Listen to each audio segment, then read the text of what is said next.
The Philippines is among the most dynamic economies in East Asia and Pacific, with growth centered in the capital, Manila, and surrounding areas. Like many highly urbanized cities, Metro Manila also grapples with many challenges, including congestion and flooding.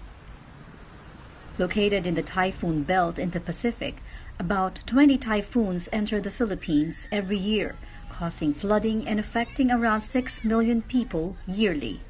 No one is more vulnerable to perennial flooding than some 3 million people living in informal settlements, many of them along waterways and other danger zones.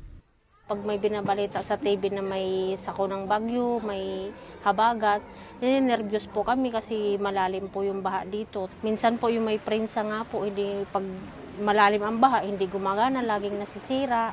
Ang problema po namin kasi talaga financial. Kasi pag lumipat ka, kailangan pera.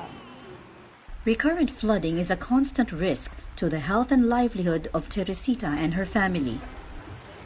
Isda, gulay, yun ang hanap buhay ko. Sa isda, mais po, kumikita ko ng 400.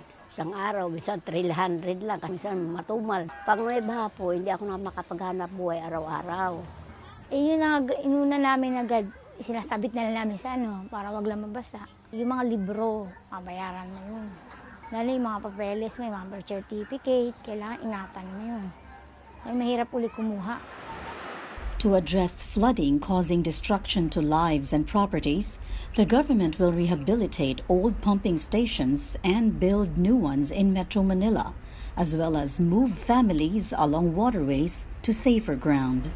Kailangan i-upgrade na yung mga capacity ng pumping station natin. Pagka malakas talaga ulan, continuous, kahit i-maximize namin, 4 na pumps na ang pinapaandar namin, pagka sobrang lakas, di na niya na kayang i-drain yung floods. Kasi ma'am, sa baha po, ma'am, isa na po talaga yung basura. Nag-i-stack up sa grenades, kaya hindi makadaloy ang tubig diretso. Sana po, panatilihin po natin ang area natin na maging malinis at saka hindi lang po para sa atin yun, kundi para po sa ating mga anak.